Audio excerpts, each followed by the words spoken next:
برنامه عینی با اشتراک وسیع ساکنان و شرکت آشپزهای ماهر از 8 جماعت دهات و تشکیلات و اداره‌های ناحیه فستیوال آش پلو برگزار گردید. در قسم تنتنوی چهاربینی تاکید کرده شد که آش پلو یکی از خوراک‌های قدیمی ملت تاجیک بوده، بیشتر در معرکه‌های خرسندی آماده کرده می‌شود. آش پلو همچون خوراک دوست داشته در منطقه‌های تاجیکستان به طور گوناگون آماده کرده شده معروفیت دارد. از روی نظامنامه فستیوال نخست آشپزها محصولاتی برای پختن آش پلو را معرفی نمودند. سپس در دیگ‌های گوناگون خاص به هر منطقه آش پلو تیار کرده شد.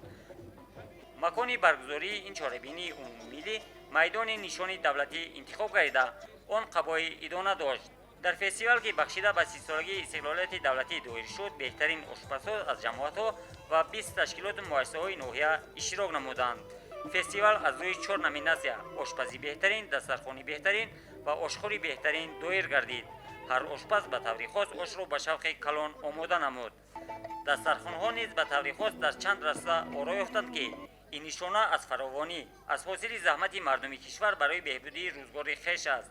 رفتی آزمون را هیئت حکمان از نظر گذرانیده از روی شرط‌های معین گردیده به هنر و مهارت آشپزان در پختن خوراک ملی آش پلو بهاگذاری نمودند. از روی خلاصه هیئت حکمان در نامیناسی آش بهترین، نماینده از ریاست اندازی ناحیه در نامیناسی دسترخوانی بهترین کارمندان ریاست مالیه و آشخوری بهترین باشد کارمند مؤسسه دولتی خواجگی جنگل دانسته شد. غالبان با افتخارنامه و مکافات‌های مقامات اجرایی حکومت دولتی ناحیه عینی سرفراز گردانیده شدند و آنها به دور ولایتی راحت به دست آوردند. هنرمندان بخش فرهنگ ناحیه با سرود و ترانه‌ها در وصف هنرمندی، مهمان‌نوازی تاجیکانه و دیگر عنعنه‌های ملی از جمله با سرودها درباره آش پلو فستیوال را رنگین نمودند.